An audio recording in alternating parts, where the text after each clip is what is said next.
Hoje é 25 de março de 2021. Nós estamos aqui, Roberto Delmanto e eu, Paulo Sérgio Leite Fernandes. Eu creio que nós não precisamos de apresentação, não pela relevância eventual daquilo que nós estamos fazendo, não é, Roberto? Mas se juntarem nós dois, nós temos um século e mais alguma coisa de advocacia, nós dois juntos, uns 110 anos. Por aí. Significa isso que nós já vimos quase tudo, não é? Então, Exato. você é Roberto Delmanto, todo mundo sabe quem você é no Brasil, e o Paulo Sérgio também é muito antigo nesse ramo. E nós vamos atender a uma conveniência, assim, dos processualistas penais e dos penalistas brasileiros, e atender também a uma necessidade que nós temos de discutir isso sem entrarmos no mérito, no miolo, porque o miolo é entregue ao nosso companheiro Cristiano Zanin, não, Roberto, que fez uma defesa Exato.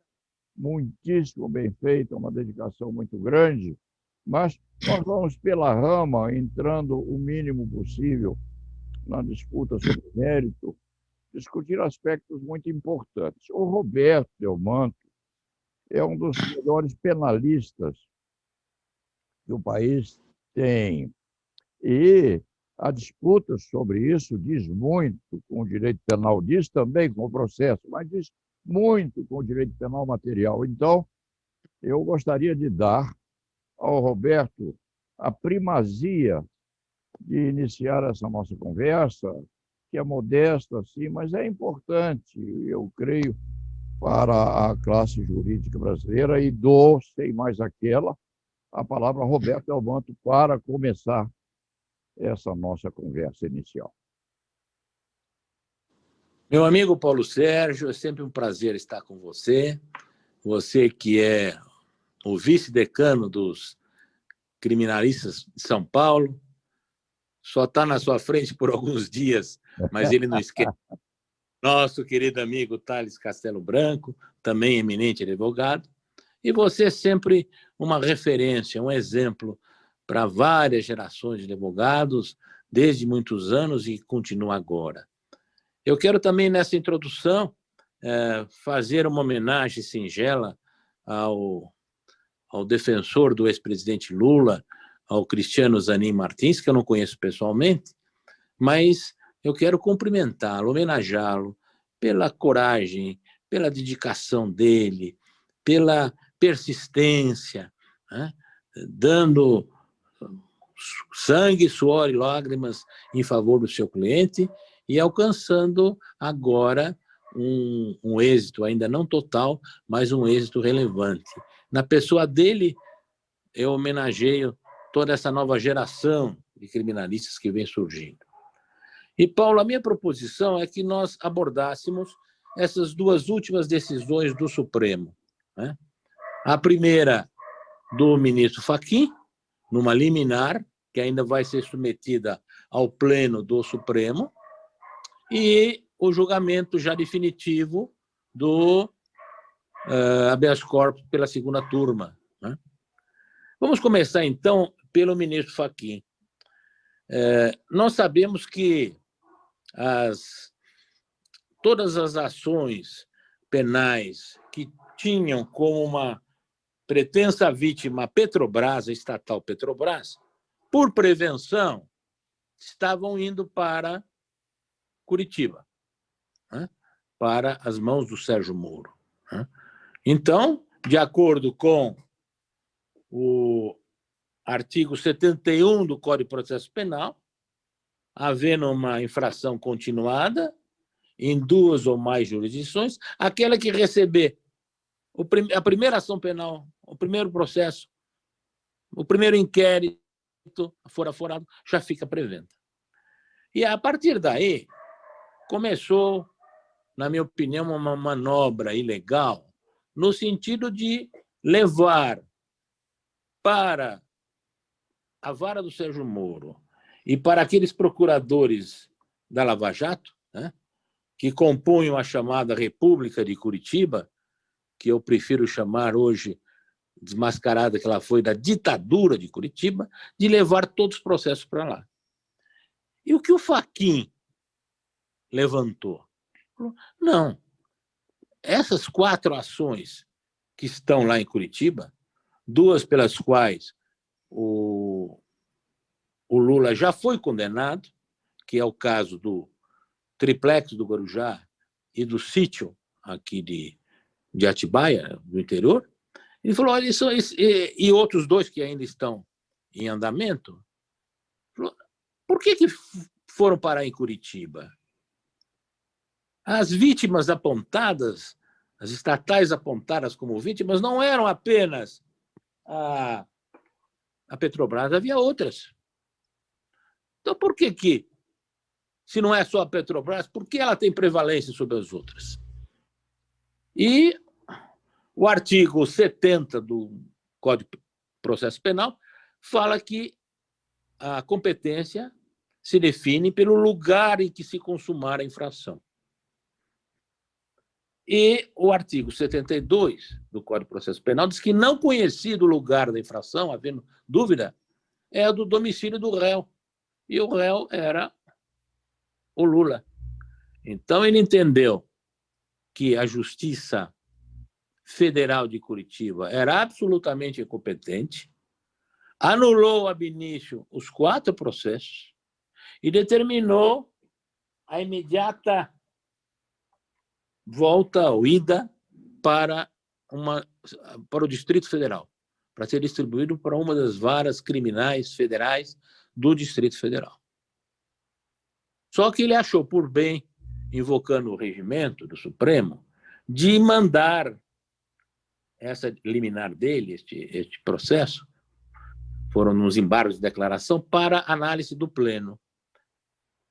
O Gilmar Mendes, num primeiro momento, entendeu que não havia motivo para levar para o pleno, que devia ser levado ao crivo da 2ª turma a qual ele preside e da qual o Fachin faz parte.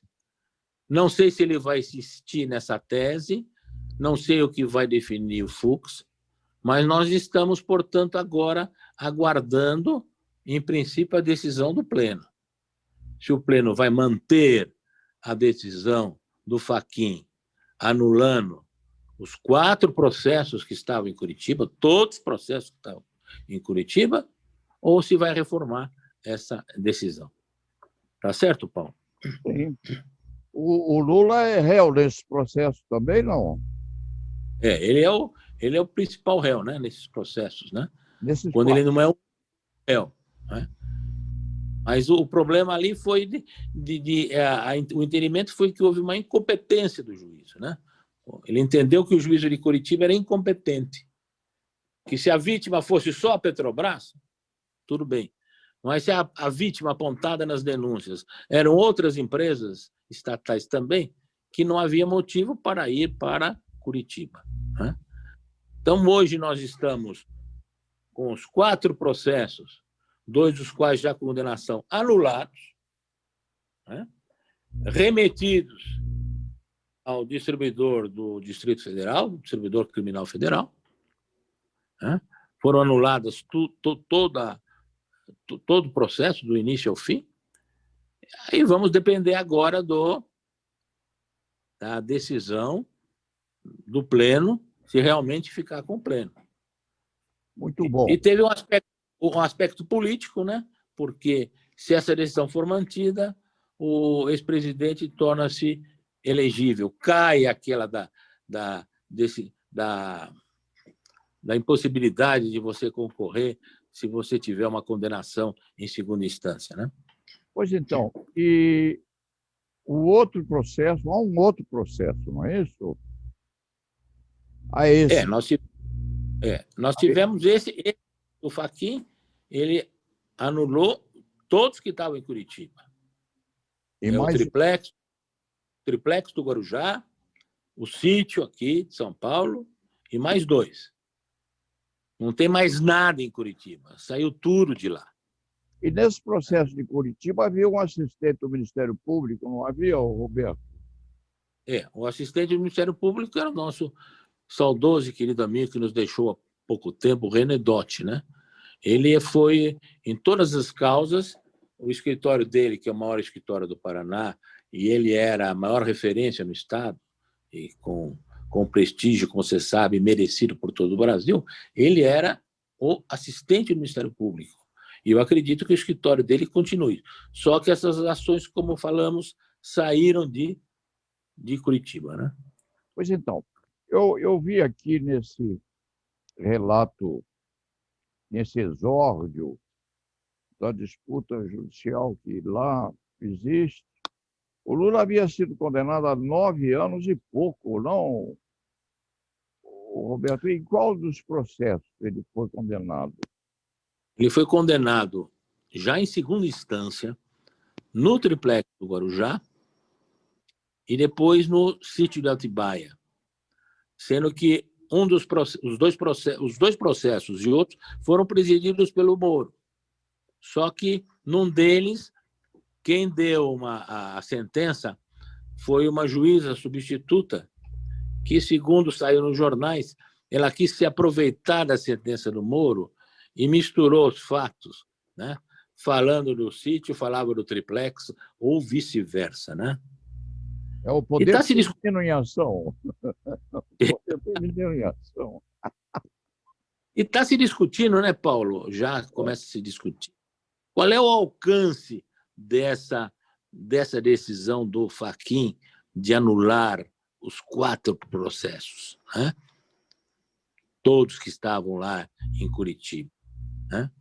Eu entendo que essa nulidade ela vai pegar toda, a partir do recebimento da denúncia, está nulo todo o processo, não é verdade?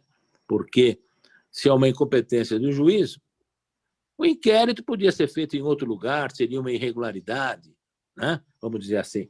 Mas na hora que ele é distribuído para um juiz incompetente, é oferecida a denúncia, esse juízo incompetente recebe a denúncia, instaurando, portanto, uma ação penal, a partir daí está tudo absolutamente nulo.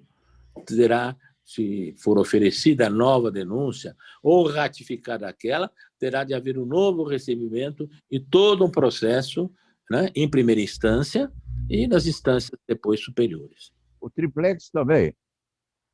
O triplex é um deles. Triplex, sítio e mais 2. Pois Então, então, essa... Pode falar. diga. Estou te escutando. Pois é, o que me impressiona, muito além dessa incompetência de juízo, é essa questão correspondente àquilo que teria sido a causa de invalidação dessa cadeia brava, né? O Lula ficou 580 dias preso, não, Roberto? Exatamente, né? Ficou 580 dias preso. Verdade que ele tinha uma geladeira lá no quarto, num apartamento mínimo de que ele dispunha lá, essa coisa toda, recebia visita de amigos de vez em quando, e tinha uma certa dose de menor conteúdo na prisão provisória dele, que depois se tornou quase definitiva. Mas eram 9 anos de reclusão e ele ficou 580 dias, são 365, Exatamente. 2 anos, três. Ficou Eu, muito tempo preso, não, Roberto? eu penso, Paulo, que se o juízo que decretou a prisão competente, o tribunal que aumentou, era incompetente, eu acredito que ele vai fazer jus, poderá fazer, não vou entrar numa área civil que não é minha, mas em tese até uma indenização, não é? Pois ele foi condenado, preso, recolhido à prisão por um juiz incompetente, não é? E quem era Então, esse? Quem era? Era o juiz, nesses casos, um foi o Moro, né, que deu a sentença, a outra foi essa doutora, acho que é Gabriela Hart, né, mas todos eles correram na vara do Sérgio Moro. Né? Pois então, o que me impressiona muito é esse fato do ex-juiz Sérgio Moro, e hoje nosso colega mais moço, né? Exatamente. Sérgio Moro é nosso colega mais novo, é um noviço na área, não é? Exatamente. Está começando a advogar agora, não, Roberto, o que é uma demonstração das agruras pelas quais ele vai passar, não é? Tira a toga, põe a beca e vai sofrer bastante, não é, Roberto? Pois então, o que acontece? O juiz Moro, durante todo o curso dessa tramitação, ele teve conversas longas com o Ministério Público. É isso, Roberto? Exatamente. Aí nós vamos entrar nessa segunda decisão, que foi esse habeas corpus de terça-feira, onde a segunda turma do Supremo, por 3 votos a 2, reconheceu a suspeição dele, a parcialidade dele nesse processo do triplex do Guarujá e anulou a ação penal. Então, aquele triplex que já tinha sido anulado pelo Fachin por incompetência do juízo, no meio daqueles mais 3 processos, eram 4, foi de novo anulado agora. Só que enquanto lá, na questão do Fachin, da incompetência do juízo, nós vamos ter, ver se como é que isso vai ser referendado pelo Pleno do Supremo, já no habeas corpus é uma decisão definitiva. Como nós sabemos, não cabe nenhum recurso, né? Então, este processo do triplex está definitivamente anulado. E eu acho, Paulo, que a decisão foi muito justa. Eles tomaram cuidado de se basear não nas gravações que foram hackeadas. Embora, como você sabe, a prova ilícita ela não serve para condenar, mas ela serve para absolver.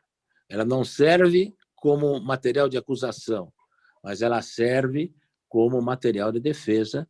É o antigo princípio favor libertatis, em favor da liberdade predomina.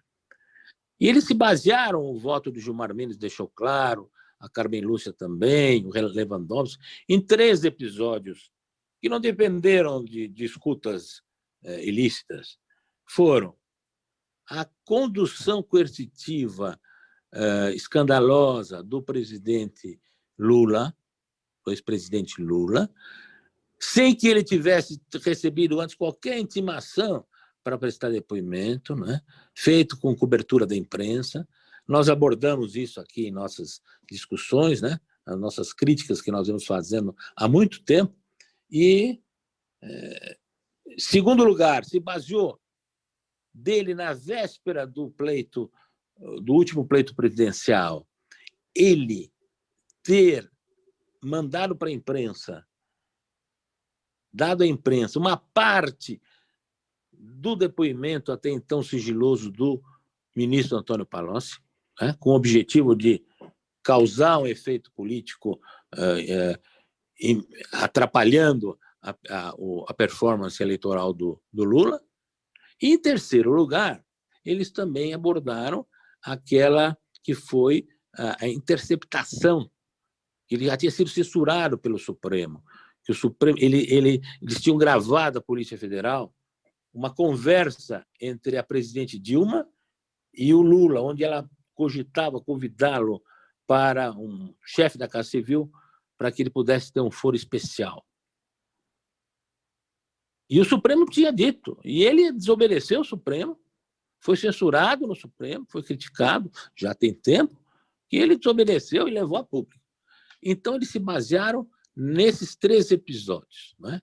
A revelação parcial da delação do Palocci, esta prisão, essa condução debaixo de vara, né? Condução coercitiva do Lula, sem que houvesse qualquer intimação anterior para ele depor, e, em terceiro lugar, esta violação de uma própria ordem do Supremo, né? Onde ele deixou fosse divulgada esta conversa entre a presidente da República e o ex-presidente Lula, sendo que a presidente tem foro especial. Ele era um juiz apenas de primeira instância.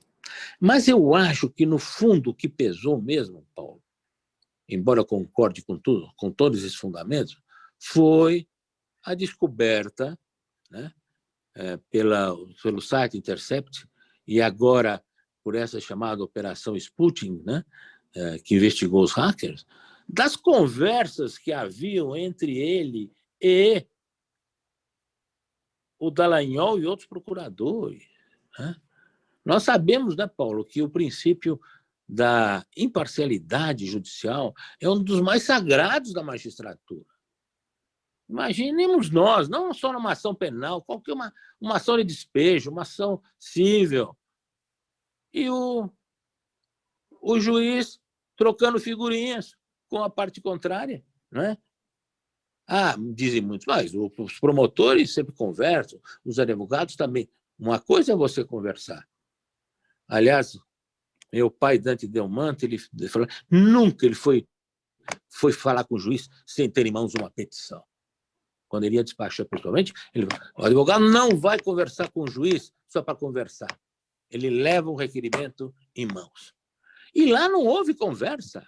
Lá era, faça isso, ouça essa testemunha, tome essa providência. Um conluio, que eu confesso a você, Paulo, quero ver o seu testemunho, nos meus 54 anos de advocacia, mais 4 como estagiário, 58 anos nessa área, eu nunca havia visto uma coisa dessa.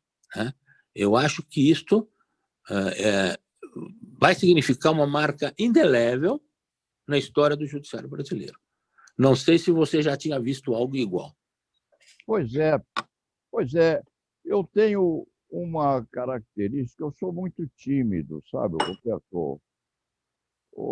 A timidez faz parte da minha personalidade. Eu não deveria ser criminalista, meu caro Roberto Manto, eu devia ser padre. Sabe? Você ia ser expulso do seminário logo no primeiro mês. Porque o sacerdote... Por excesso de santidade. Porque eu sou um escutador. E eu tenho desembargadores aqui em São Paulo, que é a nossa maior área de atuação, que são simpaticíssimos, sabe, Roberto? Eu, às vezes, encontro com o desembargador lá no tapete vermelho do tribunal, me dá uma vontade de dar um abraço no colega, viu, Roberto? Daquelas coisas quase incoercíveis de vontade, mas um dia eu disse a um deles, meu caro, quando você se aposentar, a primeira coisa que eu vou fazer é dar um abraço em você. Mas você tira a toga primeiro, porque há pressupostos da nossa profissão que são imbatíveis. Você não pode. A gente tem vontade de ser amigo, tem vontade de ser simpático, tem vontade, às vezes, até de trocar, eventualmente, uma confidência ou outra, mas não pode. E nessa hipótese aí, o eminentíssimo juiz, hoje colega nosso, Sérgio Moro, hoje eu poderia abraçar o juiz Sérgio Moro, porque é advogado como nós fomos a beca, ele a beca dele, que é nova, é a nossa, que está quase recendendo a mofo, já não, Roberto?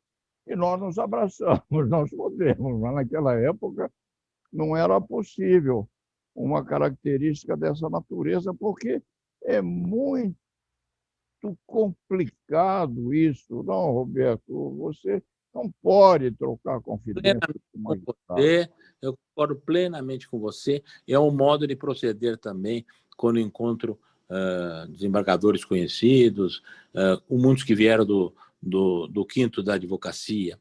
E, Paulo, continuando, se você me permite, eu queria lembrar que as exceções de suspeição estão previstas no artigo 95 do Código de Processo Penal.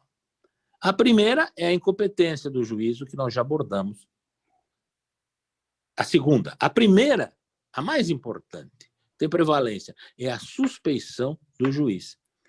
E se nós formos para o artigo 254 do Código, vamos combinar, portanto, o 95, inciso 1, que a exceção de suspeição, que tem relevância sobre todas as outras, combinado com o artigo 254, que enumera os casos de suspeição. E o inciso 4 fala justamente: é suspeito o juiz que tiver aconselhado qualquer das partes.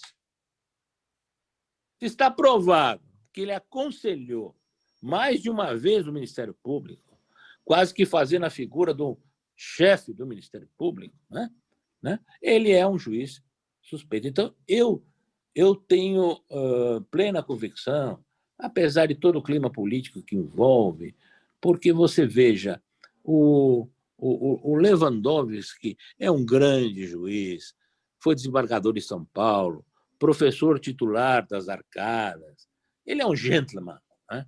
Quem vai sustentar numa turma dele, ele é um gentleman, como ele trata as partes, os advogados, os acusados. O Gilmar Mendes, tão injustiçado, é o juiz hoje mais corajoso do Supremo, né? Ele enfrentou o voto do Nunes Marques, né? Falando: aqui a coisa é muito séria, não é assim, não podemos contornar. Então, eu acho que, se está provado, além daqueles fatos documentados nos autos, eu acho que esse pano de fundo, que fala: mas é uma prova ilícita. Espera um pouco, não está assentado na jurisprudência que a prova ilícita serve para defender o acusado? E no momento em que o acusado, no habeas corpus, argue a suspeição de um juiz que o condenou, ele não está agindo em defesa própria? Então, apesar da cautela da segunda turma, eu ouso, modestamente, ir mais além. Eu acho que essas provas aí hackeadas não serviriam para condenar, mas servem para defender. E foi dentro de um habeas corpus impetrado pelo Cristiano Zanin em favor do ex-presidente Lula, onde se arguiu a suspeição. Então, isso está dentro do escopo da defesa. E eles, Paulo, uma coisa que foi bem salientado, eles nunca, foi Lewandowski que falou, eles nunca negaram isto, né? O Enrico Ferri, que todos nós conhecemos, foi um grande jurista e grande advogado criminalista do passado. Tem peças oratórias que foram compiladas, maravilhosas. Ele tem essa imagem. Ele dizia que, quando a defesa está falando a verdade, ela tem o voo retilíneo de uma andorinha. Para quando ela muda de versão, varia, tergiversa, ele chama o voo em zigue-zague do morcego. E, se você perceber, quando apareceram esses, eles apresentaram, Moro e Dallagnol juntos, de mãos dadas, pelo menos 3 versões. Primeira: não reconhecemos nossas vozes nessas gravações. Segundo, se essas gravações forem a nossa voz, elas foram editadas. Terceiro lugar, se tudo isso, se elas forem verdadeiras, não tiverem sido editadas, elas são provas ilícitas e também não houve nada demais, nós não fizemos nenhuma ação ilegal. Então, eu acho que, apesar do clima político que envolve todas essas decisões, né, eu acho que a decisão foi uma decisão que restabeleceu a dignidade da justiça. Pois é. Porque o Sérgio Moro, Paulo, vinha dando um mau exemplo, né, para os outros juízes. Então, essa questão correspondente à impugnação da validade ou validez da prova por edição, é preciso muita coragem para afirmar isto aí. Porque, se, quando o suscitamento dessa falsidade for posto nos autos e não for admitido como tal, isto roça perigosamente na denunciação caluniosa, não, Roberto?